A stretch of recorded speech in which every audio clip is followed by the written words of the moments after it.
ہے کہ حضرت انس رضی اللہ تعالیٰ عنہ، آپ کو پتہ ہے سرکار علیہ السلام کے چھوٹے سے خادم تھے، آپ کی خدمت کیا کرتے تھے۔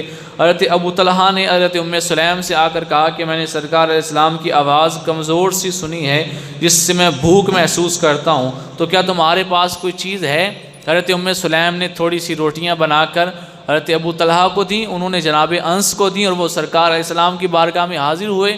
سرکار علیہ السلام نے ان سے روٹیاں لی نہیں، پوچھا ابو طلحہ نے بھیجا ہے؟ کہا جی۔ کہا کھانا دے کر بھیجا ہے؟ کہا جی۔ فرمایا تم جاؤ اس کے پاس واپس۔ جتنے صحابہ تھے سب کو ساتھ لیا، حضرت ابو طلحہ کے گھر جناب ام سلیم کے گھر تشریف لے گئے۔ اب جب دیکھا حضرت ابو طلحہ اور ام سلیم نے کہ سرکار علیہ السلام اتنے صحابہ کے ساتھ آ گئے، تو عرض کرنے لگے ہم نے تو 2-3 روٹیوں کا صرف بندوبست کیا تھا سرکار علیہ السلام کے لیے، لیکن ہمیں تو نہیں پتا تھا وہ اتنے اصحاب کے ساتھ آ جائیں گے، اب کیا کیا جائے؟ لیکن جناب ام سلیم کہنے لگی آپ پریشان نہ ہوں، سرکار خود آئے ہیں تو بندوبست بھی کر کے آئے ہوں گے، اللہ کے نبی ہیں، آپ پریشان نہ ہوں، اللہ ان کی عزت رکھنے والا ہے۔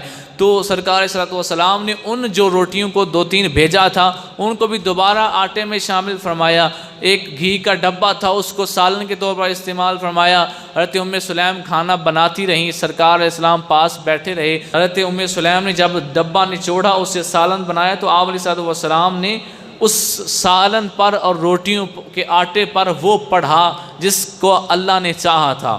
اب اللہ تعالیٰ کے چاہنے سے آپ علیہ السلام نے کچھ پڑھا، تو اسی سے قرآن حکیم کی آیات کا کھانے پر پڑھا جانا ثابت ہو رہا ہے کہ لوگ کہتے ہیں کھانے پر آپ ختم کیوں پڑھتے ہیں، نہیں پڑھنا چاہیے، تو سرکار صلی اللہ علیہ وسلم نے کھانے پر کچھ پڑھا تو اسی لیے ہم بھی قرآن کریم پڑھ سکتے ہیں۔ فرمایا 10 آدمیوں کو بلاؤ، 10 آدمی آئے، انہوں نے کھایا، پھر 10 کو بلاؤ، اس طرح کر کے وہ تقریباً 70 آدمی کھانا کھا کر چلے گئے۔ وہ آٹا جو 2-3 روٹیوں کا تھا اس سے 70-80 آدمی کھانا کھا کے چلے گئے۔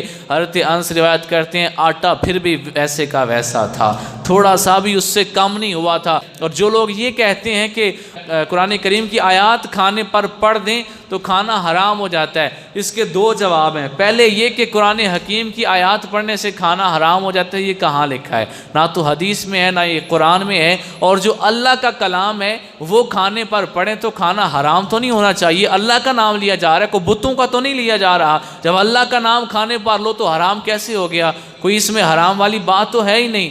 دوسری جواب اس کا پہلے جواب سے زیادہ اچھا اور زیادہ سمجھ میں آنے والا ہے، وہ یہ ہے کہ کہتے ہیں قرآن کریم کی آیات کھانے پر پڑھ لی جائیں تو کھانا حرام ہو جاتا ہے۔ میں کہتا ہوں ہر بندہ بسم اللہ شریف پڑھ کے شروع کرتا ہے، بتائیں یہاں سارے بسم اللہ الرحمن الرحیم پڑھ کے کھانا شروع کرتے ہیں کہ نہیں؟ پڑھ کے کرتے ہیں نا۔ قرآن اٹھائیں، انہو من سلیمان و انہو بسم اللہ الرحمن الرحیم۔ بسم اللہ الرحمن الرحیم خود قرآن کریم کی آیت ہے، ایک جگہ ویسے آیت ہے اور پھر ہر سورت سے پہلے سوائے سورہ توبہ کے اس کو لکھا گیا ہے، تو یہ قرآن کریم کی آیت ہے بسم اللہ الرحمن الرحیم۔ جب یہ پڑھ لیتے ہیں تو کھانا حرام نہیں ہوتا، تو پھر چاروں کل پڑھ لیں پھر بھی حرام نہیں ہوتا ہے۔ حدیث پاک حضرت جابر رضی اللہ تعالیٰ عنہ روایت کرتے ہیں، بخاری شریف کے اندر ہے کہ میرے والد حضرت عبداللہ شہید ہو گئے، ان پر قرض تھا، میں نے ان کے قرض خواہوں سے درخواست کی کہ وہ اپنے قرض کے عوض مجھ سے کچھ کھجوریں اور چھوارے لے لیں جو میرا باغ موجود ہے، لیکن کھجوریں تھوڑی تھیں، قرض ان کا زیادہ تھا، اور وہ کہنے لگے یا تو ہمیں اپنا باغ تب تک دو جب تک ہماری قیمت پوری نہ ہو جائے، جب قیمت پوری ہو جائے گی اتنی کھجوریں ہم لے لیں گے کہ قیمت کے برابر ہو جائیں، پھر تمہیں باغ واپس کر دیں گے۔ لیکن کہتے ہیں میں اتنا اگر ہمیشہ کے لیے دے دیتا تو پھر جوان بہنیں تھیں، ان کی شادی بھی کرنی تھی، میرے ابا جی مجھ پر بوجھ مجھ پہ چھوڑ کے شہید ہو گئے تھے، وہ سارا میں نے اتارنا تھا، قرضہ بھی تھا وہ بھی اتارنا تھا، بہنوں کی شادی بھی کرنی تھی، تو اگر میں ہمیشہ کے لیے باغ دے دیتا پھر پیچھے کیا رہتا؟ وہ سرکار اسلام کی بارگاہ میں حاضر ہوئے اور آ کر کہا یا رسول اللہ آپ ان سے بات کریں، آپ یہودیوں سے بات کریں۔ اب حضرت جابر کا مسئلہ کیا تھا؟ وہ کہنا یہ چاہتے تھے کہ آپ ان سے بات کریں، یہودی آپ کی حیا فرماتے ہوئے تھوڑی سی شرم کریں گے اور کچھ کھجوریں لے کر باقی کا قرضہ معاف کر دیں گے، آپ ان سے بات کریں۔ سرکار فرماتے ہیں تم اپنے باغ میں جاؤ اور جتنی کھجوریں ہیں ساری اتار کر ان سب کے علیحدہ علیحدہ ڈھیر لگاؤ، پھر مجھے بلانا اور ان کو بھی بلا لینا۔ علیحدہ علیحدہ ڈھیر کا اس لیے کہ جو اجوا ہے اس کی علیحدہ ڈھیر ہو، اسی طرح جو مختلف اقسام کے درخت ہیں سب کی علیحدہ علیحدہ ڈھیر لگاؤ۔ حضرت جابر کہتے ہیں میں گیا اور میں نے جا کر ساری کھجوریں اتاری، علیحدہ علیحدہ ڈھیر لگائے اور یہودیوں کو بلا لیا جن کا قرضہ میں نے دینا تھا، اور سرکار اسلام کو بھی بلا لیا۔ کہتے ہیں جب یہودی آئے تو سرکار اسلام کو موجود پا کر یہودیوں کو غصہ آ گیا، مجھ پر غصے ہو گئے یہودی کہ تم نے سرکار کو بلا لیا، اب یہ سفارش کریں گے، تم نے ان کو کیوں بلایا؟ ہم نے قرضہ لینا تھا، ہمیں قرضہ دیتے، تم نے اب سفارش کا بندوبست کر لیا۔ حضور صلی اللہ علیہ وسلم نے کیا فرمایا؟ جب آپ علیہ السلام نے ان کا یہ عمل دیکھا تو آپ علیہ السلام نے جو سب سے بڑا ڈھیر تھا کھجوروں کا اس کے پاس آئے اور ارد گرد 3 چکر لگائے، اس پر بیٹھ گئے۔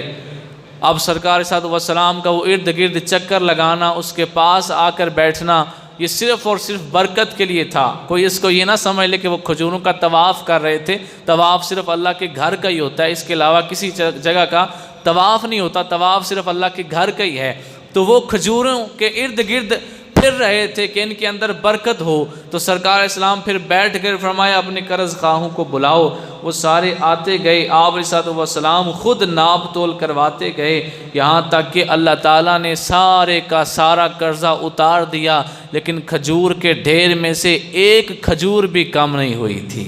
یہ پہلے کیا تھا؟ میں نے عرض کیا، حضرت جابر کہتے تھے کہ میں ساری کھجوریں اتار کر اے یہودیوں تمہیں دے دوں گا، کچھ تمہارا بن جائے گا، باقی معاف کر دینا۔ لیکن سرکار علیہ السلام کی برکت کیا ہے؟ آپ علیہ السلام نے اس کھانے والی چیز پر اپنی برکت کیسے ظاہر فرمائی؟ حضور صلی اللہ علیہ وسلم پاس بیٹھ گئے، اپنے ہاتھ سے ڈال کے دیتے رہے۔ کہتے ہیں باقی ڈھیروں کی طرف تو سرکار گئے ہی نہیں، بڑا جو ڈھیر تھا اس سے سرکار صلی اللہ علیہ وسلم عطا فرماتے گئے، اور فرماتے ہیں حضرت جابر کہ میں نے یہ سوچا تھا آج سارا قرضہ اتر جائے، چاہے ایک کھجور بھی نہ بچے جو میں اپنی بہنوں کو جا کر کھلا سکوں، اپنے گھر والوں کے لیے ایک کھجور بھی نہ بچے، لیکن ان کھجوروں سے قرضہ پورا ہو جائے۔ لیکن کہتے ہیں سارے کا سارا قرضہ بھی پورا ہو گیا، ایک ڈھیر سے سرکار نے سارا دے دیا، اس ایک ڈھیر میں سے بھی ایک کھجور تک بھی کم نہیں ہوئی تھی۔ یہ سرکار صلی اللہ علیہ وسلم کی برکت ہے۔